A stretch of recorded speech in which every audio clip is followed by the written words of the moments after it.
और आइए अब बात जरा अयोध्या की कर लेते हैं। अच्छा, वैसे पे आपको एक बता दूं, एक प्रकरण चल रहा है योगी जी के और अखिलेश जी के बीच में, बड़ा इंटरेस्टिंग है। वो यह था कि अखिलेश जी ने एक्स पर पोस्ट करके कहा था कि हम अयोध्या को संवारेंगे, हम बताएंगे, हम बनाएंगे मतलब सपनों की नगरी अयोध्या को। तो योगी जी ने कहा पहले जाके दर्शन तो कर लो, बाकी बातें बाद में करना, और इसके बाद मथुरा की तैयारी भी कर लो। तो फिर इस पर जवाब आ गया अखिलेश जी का। वो जवाब मंदिर दर्शन, अयोध्या में मंदिर दर्शन पर अखिलेश जी का जवाब आ गया, वो मैं आपको सुनवाऊंगा। लेकिन उससे पहले अभी का अपडेट, राम मंदिर में चोरी के मामले में जो कुछ हो रहा है उसमें अब इन आस्था से खिलवाड़ करने वालों पर शिकंजा कसता जा रहा है। कल पुलिस ने 8.5 आरोपियों के घरों पर रेड की थी। उसके बाद आज सुबह खबर आई कि इस मामले में जो न्यास के ट्रस्ट के जनरल सेक्रेटरी हैं चंपत राय, उनका बयान दर्ज किया गया है। थोड़ी देर पहले खबर आई है, और इससे जुड़ी खबर दूसरी बता रहा हूं आपको। अयोध्या बार एसोसिएशन ने बड़ा सख्त रुख लिया है और उसने चंपत राय, अनिल मिश्रा और गोपाल राव, इनके खिलाफ बड़ा कठोर अपना एक अभियान सा छेड़ दिया है। अयोध्या बार एसोसिएशन ने तीनों को 3 दिन के अंदर अयोध्या छोड़ने को कहा है। बार एसोसिएशन ने अपनी बैठक में कहा है कि तीनों अयोध्या छोड़ दें वरना फिर उनकी गिरफ्तारी हो, और उन्होंने कहा कि अगर ऐसा नहीं होता है तो फिर अयोध्या में चक्का जाम करेंगे।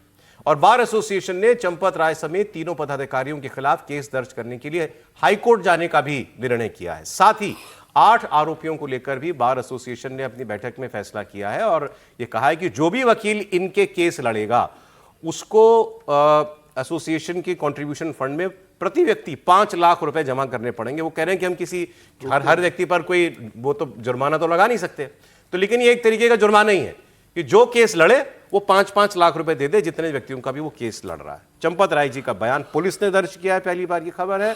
और दूसरा, उनके बार एसोसिएशन भी उनके खिलाफ अब खुलकर आ गई है। अब इसका कोई दबाव बनने जा रहा है, वो कह रहे हैं 3 दिन में अयोध्या छोड़ दीजिए, उनके ऊपर FIR होनी चाहिए। त्रिपाठी जी नहीं, एक तो मुझे लगता है कि किसी के दबाव का क्या मसला है, इन लोगों को अब रहना क्यों चाहिए वहां?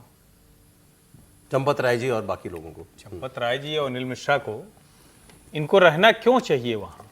इसके लिए बार एसोसिएशन के दबाव की आवश्यकता क्यों पड़नी चाहिए, या किसी भी संगठन, किसी भी संस्थान को बोलने की अवस्था क्यों पड़नी चाहिए? जब आपने त्यागपत्र दे दिया तो त्यागपत्र क्या करना चाहिए आपको? त्यागपत्र देने के बाद मन से दिया है या आधे अधूरे मन से दिया है? भाई मैंने अगर मान लीजिए छोड़ दिया, मैंने कहा कि ये पद मेरा नहीं है, तो फिर उस जगह से जुड़े हुए पद के अधिकार का उपयोग दुरुपयोग मैं क्या करूंगा? किसी भी स्थिति में अब चंपत जी को और अनिल मिश्रा को क्यों वहां होना चाहिए? तो पहला पक्ष तो ये हुआ। दूसरा, क्या बार एसोसिएशन के दबाव से कोई दबाव बनेगा?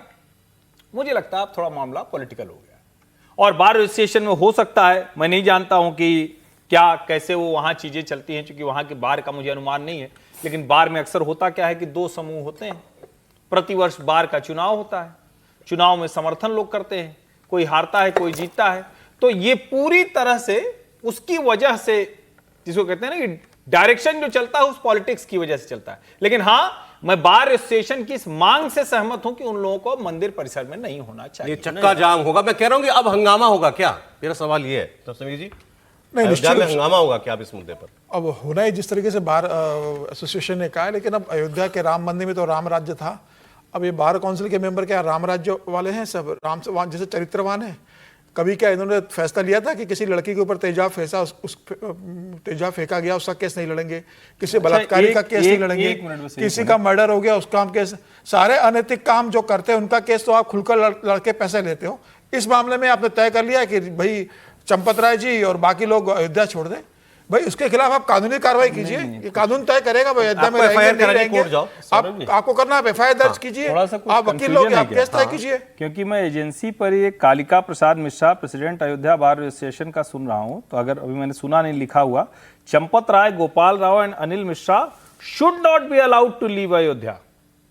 अच्छा, तो यूं कह लीजिए बस ये कह रहे हैं कि सुनने में गलती हो गई, जांच चल रही है। हाँ, तो अयोध्या ना छोड़ें, अयोध्या ना छोड़ें। अच्छा ठीक है, मैं क्योंकि प्रस्ताव जो आया उसमें तो यही कहा गया था कि 3 दिन में अयोध्या छोड़ दें। तो क्योंकि अगर अयोध्या छोड़ देंगे तो मामला क्या है कि अब दबाव अलग अलग जगहों से बनना, बिल्कुल, मैं तो कह रहा हूं सामाजिक दबाव बनना शुरू हो गया इस पर, इसको लेकर के।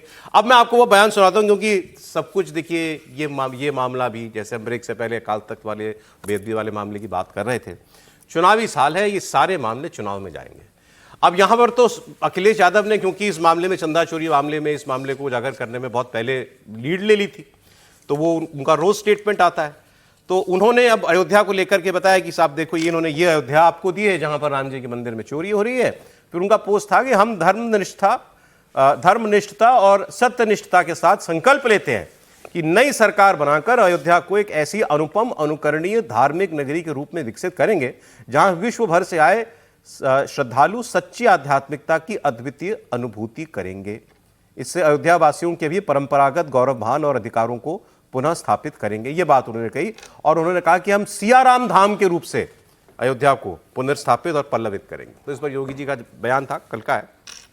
उन्होंने कहा आप पहले मंदिर दर्शन करने जाओ, फिर करो ये सारी बातें। आप पश्चाताप करो, अभी तक आप मंदिर नहीं गए हैं, पहले मंदिर जाइए। और हाँ, ये बात अयोध्या पे ही रुकेगी। फिर इसके बाद मथुरा में भी इंतजार हो रहा है, कृष्ण कन्हैया वहां इंतजार कर रहे हैं मुक्ति का। तो अब आपको फिर उस काम में भी साथ देना पड़ेगा हमारा। सुनिए। अखिलेश जी, अयोध्या को तो राम भक्तों ने सजा और संवार दिया है, आप उसकी चिंता मत करिए, पश्चाताप करिए, एक बार रामलला का दर्शन कर लीजिए, कम से कम इसी से और सद्बुद्धि आएगी। और अब तैयारी करिए कि हम कृष्ण कन्हैया के लिए भी कुछ कर सकें। अब मथुरा की बात करिए। अगर सचमुच अपने को धार्मिक कहलाने का प्रयास कर रहे हो तो मथुरा वृंदावन पे खुल करके बोल दीजिए, श्री कृष्ण जन्मभूमि पर खुल करके बोल दीजिए। और बोलिए ना कि श्री राम जन्मभूमि मुक्ति के आंदोलन की तर्ज पर ही श्री कृष्ण जन्मभूमि की मुक्ति का भी अभियान चलना चाहिए।